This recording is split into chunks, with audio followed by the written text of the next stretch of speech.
Back to puzzles. सो आज की इस वीडियो में हम लोग सीखेंगे मेन एंड रिटर्न स्टेटमेंट वापस से, बट इस बार व्हाइट बोर्ड में नहीं, इस बार हम लोग इसको कोडिंग बैकग्राउंड में देखेंगे। ओके, कोडिंग बैकग्राउंड में देखने का यार अपना ही फायदा है। अगर आप इस चीजों को कोड में समझ लेते हो ना, आपको एकदम मस्त वाली क्लैरिटी मिल जाएगी। ओके, बेटर फील आ जाता है।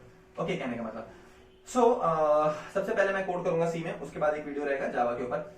आई विल रिकमेंड कि सी एंड जावा दोनों का देखना, बिकॉज देखो जावा में ऑल्दो सिंटैक्स अलग है, बट उसमें मैंने डिफरेंट एग्जांपल्स एक्सप्लेन किया हुआ है। ओके, सो आपको और बेटर समझ में आएगा, चीजें की क्लैरिटी बढ़ जाएगी and you will know a bit more. Okay, so let's start, let's code.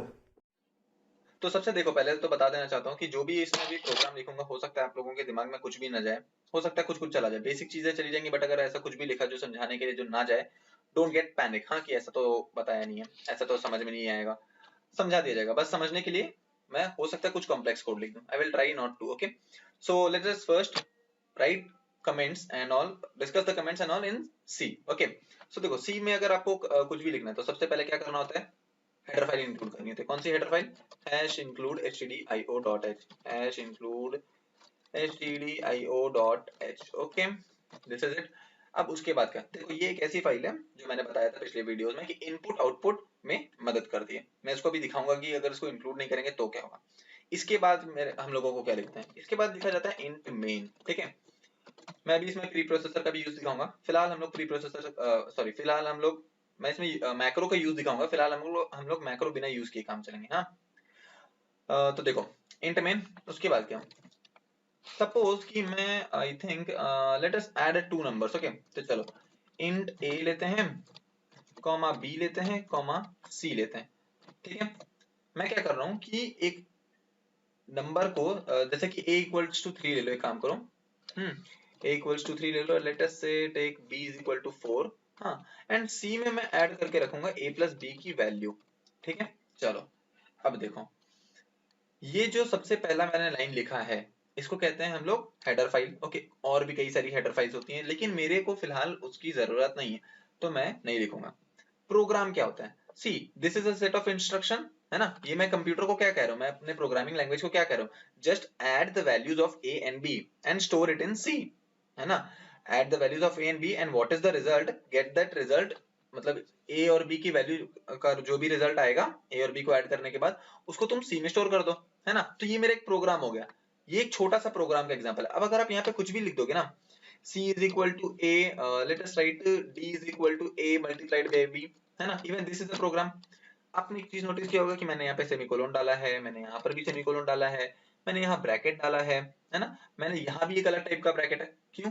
Pure syntax है, समझ में आया। देखो हर लैंग्वेज का बताया हुआ सिंटैक्स है, एंड सिंटैक्स आपको याद करने होंगे। ऐसा नहीं कि बैठ के रटोगे, धीरे धीरे कोडिंग करोगे, समझ में आ जाएगा। मैं एक काम भी करूंगा, अभी इसमें गलतियां करके दिखाऊंगा। हाँ, सो let us first print the given values, कि ये वैल्यूज आ क्या रही हैं। हाँ, अब देखो देखो हो सकता है कि आपको ये अभी ना समझ में आए कि इंट क्या है, बट इट्स ओके। चलो मैं अभी आप लोगों को बेसिकली कमेंट वगैरह से इंट्रोड्यूस करवाना चाहता था। ठीक है, आप लोगों को चलो एक काम करते हैं, प्रिंट करके दिखा देते हैं। सी यूज कर रहे हैं तो इसमें फंक्शन होता है प्रिंटर। फिर से मैंने एक वर्ड यूज किया, फंक्शन। इट्स ओके अगर आपको अभी नहीं समझ में आ रहा है। ओके, एंड अभी जो लिखने वाला हूँ वो तो पक्का नहीं समझ में आएगा। अगर देखो अगर पहले से नहीं पता आपको तो फिर ये परसेंटेज डी क्यों लिखा, पक्का नहीं समझ में आएगा। कोई टेंशन की बात नहीं है। देखो जो मैं प्रिंट करके दिखाना चाहता हूँ बस वो देखो। ठीक है, backslash n, okay, the value of c is okay for avoiding any confusion, let us first write it like this। okay, मैं दिखाना चाहता हूँ कि प्रिंटफ फंक्शन करता क्या है। मैंने वीडियोस में शायद बताया था कि प्रिंटफ फंक्शन के अंदर कुछ भी डाल दो वो एज इट इज आ जाएगा। ठीक है, अगर नहीं बताया तो फिर नेक्स्ट वाले वीडियोस में कवर कर दिया जाएगा। चलो देखो, इसको रन करने के लिए पहले आपको सेव करना पड़ता है। Let me save it as intro and it already exists. Okay, इसको क्लोज करेंगे एंड इसको वेट करेंगे कि ये कंपाइल हो जाए। ओके, अब देखो ये जो प्रोसेस टाइम ले रहा है ना, इसी को कहते हैं कि ये कंपाइल हो रहा है। हाँ, let me zoom it in. तो देखो the value of c is print हो गया ना। अब सी की वैल्यू क्यों नहीं आई, क्योंकि आपने लिखा ही नहीं था वहां पे।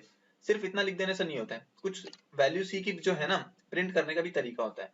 इसको प्रिंट करने के लिए अब मेरे को ऐसे लिखना पड़ेगा, percentage d comma c. It is very okay कि अगर आपको नहीं समझ में आ रहा है। हाँ, बस मैं दिखाना चाहता था कि देखो कोडिंग का बैकग्राउंड ऐसा, कोडिंग का एनवायरनमेंट ऐसा होता है। The value of 3 c is 7, समझ में आया। ठीक है। देखो अब आपको मैं दिखाता हूँ एक एक चीज, कमेंट देखते हैं क्या होता है। What if I do it like this. चलो एक काम करते हैं, पहले डी की वैल्यू प्रिंट कर लेते हैं।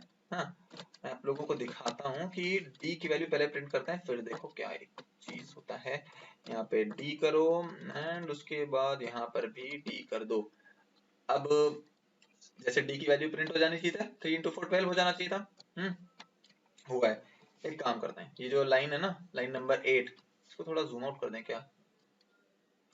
लाइन नंबर 8 जो है ना 7, उसको आई थिंक एक बार कमेंट कर देते हैं। देखो ये मैंने क्या दिया, ये मैंने सिंगल लाइन कमेंट दिया, 2 स्लैश दिया ना, तो 2 सिंगल लाइन कमेंट है। ओके चलो देखो अब प्रिंट करते हैं तो क्या होगा। देखो सिर्फ the value of c is आया, डी वाली लाइन प्रिंट ही नहीं हुई। हुआ क्या पता है, कंपाइलर देखा, पहले वो कंपाइलर गया हमारे इसको इस वाली फाइल में, ठीक है ना, इसको इसमें ये इनपुट आउटपुट फाइल है stdio.h। तो फिर अब क्या होगा कि भाई इनपुट लेना चालू कर देगा और आउटपुट लेना चालू कर देगा। मैंने अभी इनपुट लेना दिखाया नहीं है, फिलहाल के लिए समझ लो कि आउटपुट देना चालू कर देगा। What do you mean by output देना चालू कर देगा, मतलब ये जो मैं स्क्रीन पे अभी आउटपुट आया ना, इसी के कारण आता है। मैं भी दिखाऊंगा, इसको इंक्लूड नहीं करूंगा, तब देखते हैं क्या होता है। int a is equal to 3, b is equal to 4, c is equal to d। नहीं समझ में आ रहा है, इट इज वेरी ओके, खाली इतना समझो a की वैल्यू 3 है, b की वैल्यू 4 है। C में क्या हो रहा होगा, सेल्फ एक्सप्लेनेटरी कि C is equal to a plus b। We are adding the values of a and b and assigning it to C। हाँ, D में मल्टीप्लाई हो रहा है a और b की वैल्यू। कंपाइलर को यहाँ तक कोई प्रॉब्लम नहीं थी, इस लाइन नंबर 1 को उसने प्रॉपर्ली रीड किया। ओके, लाइन नंबर 2 को भी उसने बहुत प्रॉपर्ली रीड किया। हाँ, लाइन नंबर 3 को भी, लाइन नंबर 4 को भी, 5 को भी, 6 को भी बहुत इजीली रीड किया। बट जब वो 7 पे आया, उसको क्या दिखा पता है, उसको दिखा ये 2 कमेंट्स, ठीक है, उसको दिखा 2 कमेंट। अब कंपाइलर बोलेगा कि भाई देखो मेरे को यहाँ पे 2 कमेंट दिख गए हैं, मतलब 2 ऐसे फ्रंट स्लैश दिख गई हैं, मेरे को आगे जाना ही नहीं है। आप यहाँ पे कुछ भी लिख दो ना, आप लिख दो हे हाउ आर यू, हे कैसे हो, कैसे हो, आप यहाँ पे गाना भी लिख दोगे चलेगा, समझ में आया। कमेंट के अंदर कुछ भी लिख सकते हैं, थोड़ा सा छोटा कर देते हैं यहाँ पे। अगर आप कोई गाना सोचो, मेरे को फिलहाल कोई गाना दिमाग में आ नहीं रहा है जो अच्छा मैं इसमें लिख सकूं। चलो फिलहाल तो कुछ भी लिख देते हैं, अरिजीत सिंह लिख देते हैं, ठीक है ना, अरिजीत सिंह लिख देते हैं, ठीक है, ऐसा ही इन चीज। तो देखो यहाँ पे कुछ फर्क नहीं पड़ेगा, अभी भी सी की ही वैल्यू प्रिंट होगी। देखो द वैल्यू ऑफ सी, उसको कोई फर्क ही नहीं पड़ रहा आप क्या लिख रहे हो, समझ में आया। एक और चीज दिखाऊं मैं आपको। देखो यार, ये तो मैंने 3 लाइन लिखा है ना, तो अगर मान लो मेरे को ऐसे कई सारे कमेंट देने हो, तो मैं क्या हर बार नई नई लाइन में आके ऐसे ऐसे लिखूंगा, अरिजीत सिंह हुआ, मैं आतिफ असलम अगर लिख दूं यहाँ पर, मैं गजेंद्र वर्मा नीचे लिख दूं, मैं गजेंद्र वर्मा सिंगर है ये, फेवरेट है मेरा।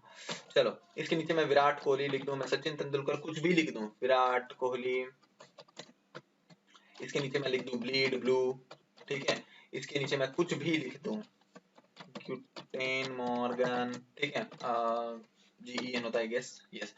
ओके सो देखो कुछ और लग रहा है ना क्या, ये मुझे इतना सारा, अगर मुझे मान लो कुछ काम की इंफॉर्मेशन लिखनी होती तो क्या मैं इतनी बार लिखता, इतने बार हर लाइन में आता, बैक स्लैश 2 बार दबाता, सॉरी फ्रंट स्लैश, सेंस नहीं बनता है। पता है इसको और क्या कर सकते हो, मैं एक काम करता हूँ, ऐसे कर सकते हो इसको सीधा, ऐसे दो मल्टी लाइन कमेंट हम लोग सीख रहे हैं। मल्टी लाइन कमेंट का सिंटैक्स क्या होता है, एक बार ऐसा स्लैश, उसके बाद ये स्टार, फिर वापस से एक और स्टार दे दो और इसके बाद ये स्लैश दे दो। अब इसके बीच में आपको जो लिखना है, रामायण महाभारत जो लिखना है लिख दो। और बताओ कैसे, और बताओ कैसे हो, कैसे हो, सब ठीक ठाक, सब ठीक ठाक, हाउ आर यू, कुछ भी लिख दो, विराट सचिन तेंदुलकर लिख दो, सचिन तेंदुलकर कुछ भी लिख दो, कोई फर्क नहीं पड़ेगा, समझ में आया, ठीक है। तो ये होता, अब देखो यहाँ पे इसको मैं रन करके दिखाता हूँ, कोई फर्क नहीं पड़ा उसको, समझ में आया। मल्टी लाइन कमेंट का ये यूज होता है। अच्छा मल्टी लाइन कमेंट, देखो ये बता तो दिया मैंने ये काम किस लिए आता है, बट यूज क्या होता है ना। मैंने अभी जस्ट बोला कि मल्टी लाइन कमेंट का ये यूज होता है, actually we are using it for, जैसे कि ये देखो, सपोज कि अब आप अगर एक कॉम्पिटिटिव एग्जामिनेशन में बैठे, प्रोग्रामिंग का कोई एग्जामिनेशन है, अब वहां पे आपको एक प्रोग्राम दे दिया गया कि भाई ऐड 2 वैल्यूज, तो इसको ऐसे लिखा जाता है, पता है जनरली आप देखोगे अगर कोई भी प्रोग्रामिंग कंपटीशन में जाओगे ना, तो ये ऐसे लिखा रहेगा, take 2 integers a and b, ठीक है, add them and store the result in C। Okay SULT result in C. अब देखो इससे क्या होता है ना कि क्वेश्चन को ऊपर में डिस्क्रिप्शन दे दिया गया है कि आपको करना क्या है। मुझे दो इंटीजर्स लेने ए और बी, मुझे उनमें ऐड करना है और मुझे स्टोर करना है रिजल्ट सी में। क्वेश्चन काफी बड़ा होता है, कई बार तो ऊपर में लिख दिया जाता है। ये होता है मल्टी लाइन कमेंट का यूजेज, है ना। मैं चाहूँ तो यहाँ पर भी कर सकता हूँ, adding values of A and B and बस इतना ही लिखते हैं फिलहाल के लिए। समझ में आया? देखो इसके बाद भी कंपाइलर रीड नहीं करेगा। समझ में आया? देखो ये देखो, मैं यहाँ पे देखो सिर्फ the value of c is 7 print हो रहा है। समझ में आया? चलो ये प्रिंट तो हो रहा है। अब देखते हैं हम लोग कि अगर मैं इसको ही कमेंट कर दूं हैश इंक्लूड stdio.h, देखते हैं क्या होता है। हैश इंक्लूड stdio.h को मैंने कमेंट कर दिया, ये देखो ये मेरा एरर आ गया। एरर अगर आप पढ़ पा रहे हो तो ठीक है, वरना ये जूम आउट तो होता नहीं है आई थिंक, ये जूम आउट नहीं होगा। हाँ तो एरर दे रहा है printf was not declared in this scope। अगर आपने मेरी पहली वीडियो देखी है ना तो उसमें लिखा था कि कंपाइलर की बातों को समझो। कंपाइलर आपका वो साथी है जो आपके हमेशा कोड करते समय हाथ पकड़ के चलेगा। कई बार ये होता है कि बच्चे लोग इसका भाषा नहीं समझना चाहते और वो परेशान हो जाते हैं। अभी इसकी भाषा बड़ी कॉम्प्लेक्स रहती है, सच बता रहा हूँ। printf was not declared in its scope सीधा सीधा नहीं दे देता यार तू जाके अपने हेडर फाइल इंक्लूड कर ले, नहीं इसको मजा नहीं आता, इसको भी थोड़ा परेशान करने में मजा आता है। printf was not declared in its scope, जब भी ऐसा एरर है आप समझो कि स्कोप क्या होता है। हाँ स्कोप ही आपको इसमें नहीं समझ में आ रहा होगा। देखो स्कोप का मतलब होता है रेंज। समझ में आया? तो printf एक बिल्ट इन फंक्शन है। अब ये बिल्ट इन फंक्शन क्या होता है, देखो सी में ना कुछ कुछ कमांड ऑलरेडी डिफाइंड किए हुए हैं। समझ में? अगर आपको कोई प्रिंट करना होता तो क्या अभी आप बैठ के प्रिंट का कोड लिखते कि हाँ भाई ऐसा ऐसा करोगे तो प्रिंट होगा? नो, है ना। आप चाहते हो कि कुछ कुछ फंक्शनैलिटीज जो पहले से बनी रहे मैं उसे यूज कर लूं। समझ में आया? तो इसे कहते हैं बिल्ट इन, जो पहले से बनी रहती है आप यूज कर लेते हो। तो printf उस स्कोप में नहीं है, मतलब आप जो आपने जो भी लिखा है ना उसमें printf डिफाइन ही नहीं किया हुआ है। समझ में आया? printf is not declared. समझ में आया? अगर नहीं समझ में आ रहा तो ऐसा सोचो, printf आपने जो भी कोड लिखा है इसको नहीं समझ में आ रहा कि ये printf क्या है, इस कोड के मुताबिक printf क्या है इसको नहीं समझ में आ रहा। हाँ अगर मैं ये लिख कर दूं हाँ तो इस कोड के मुताबिक इसको समझ में आ जाएगा printf क्या है। हुआ क्या पता है, stdio.h एक फाइल आई, हाँ इसको मैंने हैश इंक्लूड करके इंक्लूड कर लिया। अब इसी का कोड ना बैकग्राउंड में कॉपी हो गया। समझ में आया? अगर मैं आपको, चलो आई थिंक ये वाला समझ में आ गया होगा। सेम गोज फॉर इनपुट, मैं इनपुट लेके नहीं दिखा रहा अभी, हाँ स्कैनफ से लिया जाता है, मैं नहीं दिखा रहा अभी। ओके अच्छा हाँ मैंने कहीं पर भी रिटर्न जीरो स्टेटमेंट नहीं लिखी, बट मेरा सारा जगह प्रोग्राम एग्जीक्यूट हुआ। कहीं पर भी ऐसा है क्या कि रिटर्न का मतलब रिटर्न, देखो रिटर्न जीरो मैंने बताया था कि लिखना कंपलसरी, कंपलसरी तो नहीं होता बट लिख देना चाहिए, है ना। रीजन बिहाइंड देखो, चलो रिटर्न जीरो करके देख लेते हैं, हालांकि कोई फर्क तो नहीं पड़ेगा। रिटर्न विद वैल्यू जीरो, है ना। पहले तो ये देख लो, ठीक है। एक काम करते हैं, इसको मैं हटा ही देता हूँ रिटर्न जीरो को। मीन क्या होता है? मीन वाइल, मीन वो पॉइंट होता है, देखो यहाँ पर अभी भी रिटर्न वैल्यू जीरो ही आ रहा है। मीन वो पॉइंट होता है जहां पे आपका प्रोग्राम एग्जीक्यूट होना स्टार्ट हो रहा है। अगर मैं मेन की जगह वेन लिख दूं ना, VIN, ले देखो क्या होगा, एरर दे देगा। ये देखो आपका एरर आ रहा है undefined reference to win main. जब भी ऐसा एरर है ना, मैं पता जब मुझे ये एरर दिखा था ना कि undefined reference to win main, मेरा दिमाग खराब हो गया था। मैं सोचा था ये क्या है, 15 मिनट तक ढूंढा, फिर देखा अच्छा मेन की स्पेलिंग की जगह मैंने SAIN लिख दिया। तो कंपाइलर की भाषाओं को समझा करो। कंपाइलर जो बताना चाहता है ना ये आपका बहुत अच्छा साथी बनेगा, साथी है होता है, ठीक है ना। बट बहुतों को पसंद नहीं आता क्योंकि ये एरर बता देता है, क्योंकि ये सच्चाई बोल देता है। सच्चाई पसंद नहीं आती, ठीक है। सो ये होता है हमारा मेन का काम कि भाई main is the entry point of the program, है ना।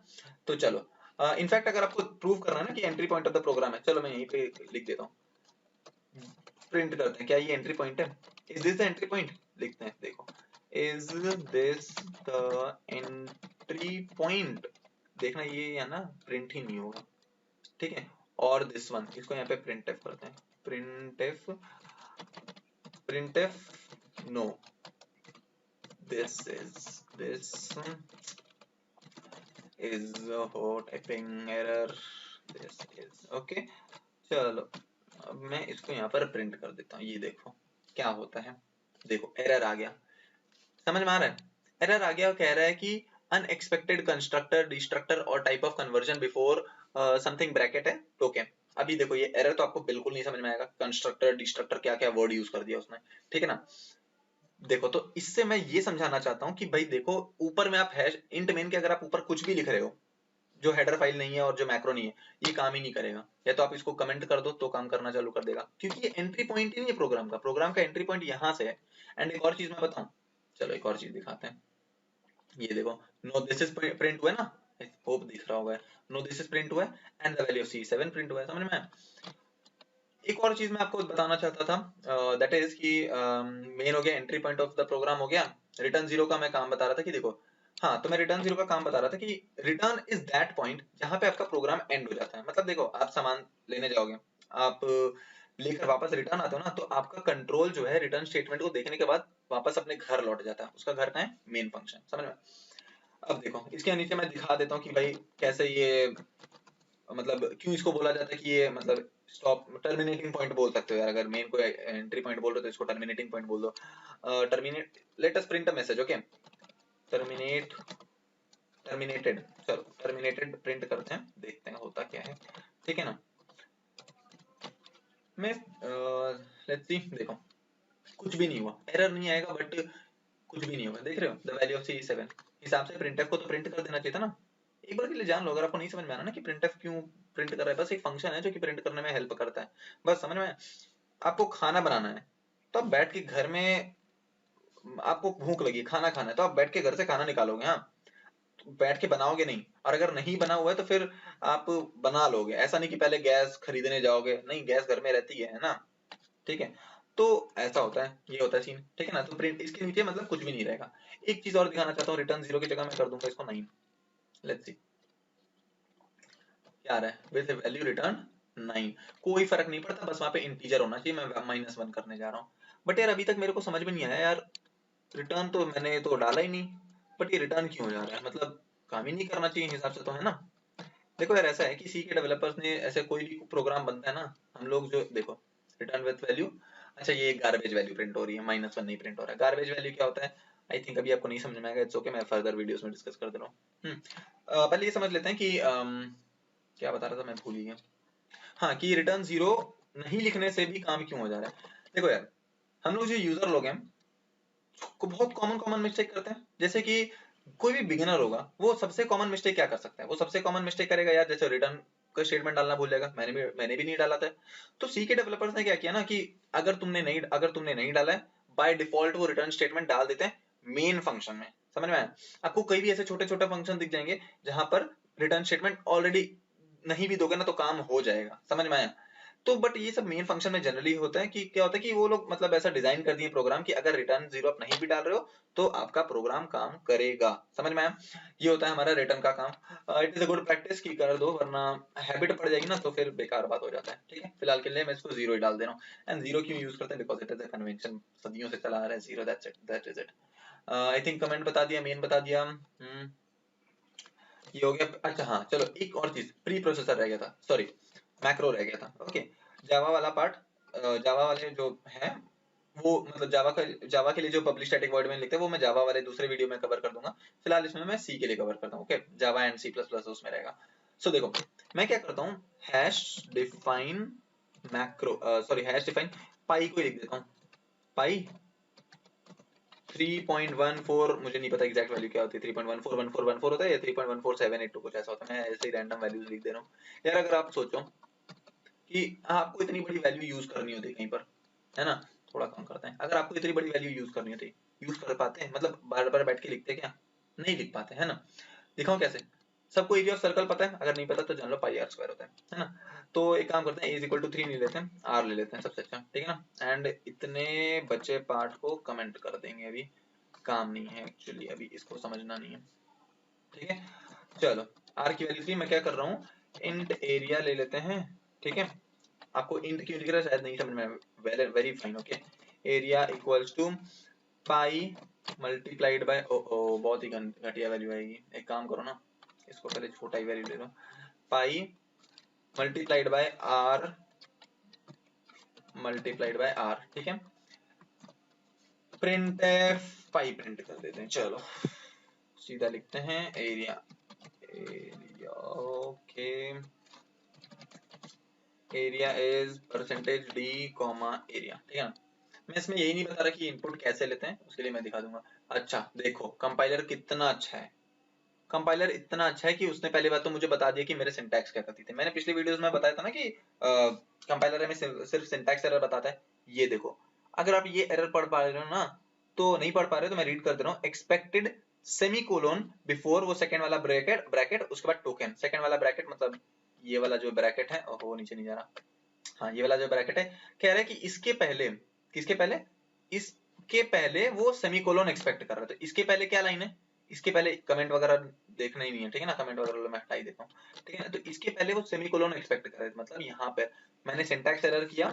एक्चुअली मैं भूल गया था कि सिंटैक्स एरर करके दिखाना है, तो चलो ठीक है, तो सिंटैक्स एरर किया तो दिखा दिया। एक और चीज उसने बताई थी मुझे, पता है क्या, वो कह रहा है invalid pre processing directive hash डिफ नाई।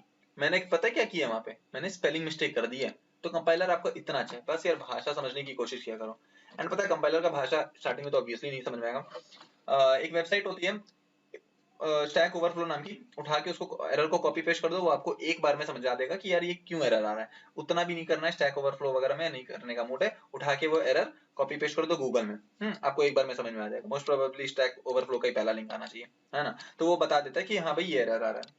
That is a very good practice कि हाँ आप अपने एरर्स को खुद ही रिमूव करो तो बेटर होता है। पाई आर स्क्वायर, पाई की वैल्यू हमने देखो, हाँ अभी तो आप बोलोगे कि ये तो 3.14, देखो 28 आ रहा है ना, और आना क्या चाहिए था 3.4 इंटू 3 इंटू 3। चलो कैलकुलेटर का इस्तेमाल करते हैं ना, कैलकुलेटर का इस्तेमाल करेंगे। मैं जानबूझ के इसलिए दिखा रहा हूँ क्योंकि ताकि आप थोड़ा कंफ्यूज हो जाओ। 3.14 मल्टीप्लाइड बाय 3 मल्टीप्लाइड बाय 3, है ना, एरिया तो आना चाहिए था 28.26, वो तो मेरे को दे रहा है 28 खाली। 0.26 कहाँ खा गया, खा गया, कंपाइलर खा जाता है कुछ कुछ चीजें। ये चीज मैं नेक्स्ट वीडियो में कवर करूंगा, इस वीडियो में नहीं करूंगा क्योंकि ये अभी मैंने डेटा टाइप्स पढ़ाए नहीं है। ओके, सो ये हो गया हमारा। अच्छा हाँ, इसे कहते हैं मैक्रो, ये होता है कुछ प्री प्रोसेसिंग। एक और बात बताऊं, चलो एक चीज दिखाता हूँ, है ना। क्या मैं मैक्रो को चेंज कर सकता हूँ? रीजन क्या है इसका लिखने का मैक्रो का, पता अगर मैं बहुत बड़ी वैल्यू अगर लिख देता ना, तो let me just try it. Okay, देखो ये अभी भी 28 ही दे रहा है क्योंकि मैंने डबल वैल्यू लिए, डेसिमल पॉइंट वैल्यू लिए। चलो मान लो मेरा फिलहाल तो यही है, ठीक है ना। 3333 मल्टीप्लाइड बाय 3, अब इसका आंसर नहीं लूंगा तो ज्यादा अच्छा है। 29 करके देख लेते हैं, ठीक है ना, मेरे को नहीं पता क्या है, 1 2 3 4 5 6 7 बार 3 और एक बार, बाबा रे कैलकुलेटर, कैलकुलेटर से देखो 7 बार 3 और एक बार 3 था, है ना।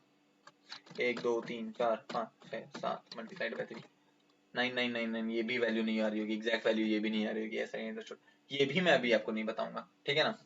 देयर इज अ रीजन, वहां पे हमारा आ रहा था समथिंग 27 आ रहा था, I don't know, I don't remember, yes 299997, अजीब सा वैल्यू आ रहा है ना, है ना। मैंने जानबूझ के कैलकुलेटर यूज करके दिखाया क्योंकि आपने कई बार होता है ना, बच्चे लोग ओवरलुक कर देते हैं, मतलब मैं खुद कई बार ओवरलुक कर देता हूँ।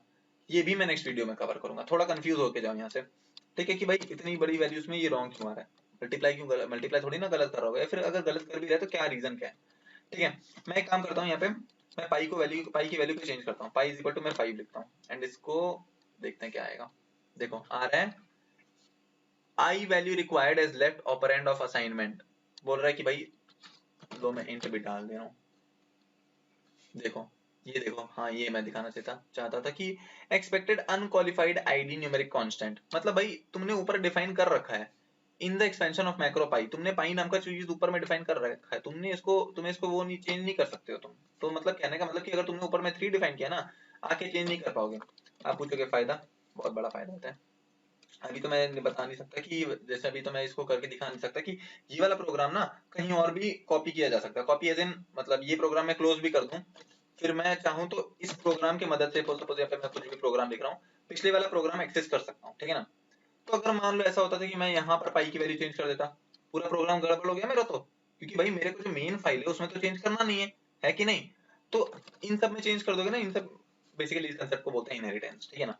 तो अगर यहाँ पे चेंज कर दोगे तब तो आपका प्रोग्राम गड़बड़ हो जाएगा यार, कोई भी आके कहीं पर भी चेंज कर देगा कोई सी भी फाइल में, है ना। सो ऐसे केसेस को अवॉइड करने के लिए हम लोग ऊपर में डिफाइन कर देते हैं, this is called macro.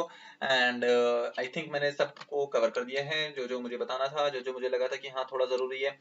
It's okay. अगर आपको इसमें कुछ नहीं समझ में आएगा, कोई ऐसा कोड जैसे कि क्या लिखा हुआ है, प्रिंटफ क्यों है, इंट क्यों लिखा जा रहा है, सेमीकोलन क्यों लिखा जा रहा है, ये सब मैं नेक्स्ट वीडियोस में कवर करूंगा, क्योंकि ये सब प्योर सिंटैक्स है। मैं सिंटैक्स बताऊंगा कि ये ब्रैकेट कब लिखते हैं, रिटर्न के बाद सेमीकोलन कब डालते हैं। Okay, so this is it for this particular video. मेरा मेन एम था आपको ये बताना कि भाई देखो कमेंट कैसे होता है, मेन का क्या काम होता है, रिटर्न का क्या काम होता है, हैश इंक्लूड क्यों यूज करते हैं। ओके, जावा का ट्यूटोरियल, जावा के लिए ये मैं नेक्स्ट वीडियो में अपलोड कर दूंगा। मैं बोलूंगा कि एक बार उसको भी देख लेना, with there will be a different example. Okay, so till then, thank you.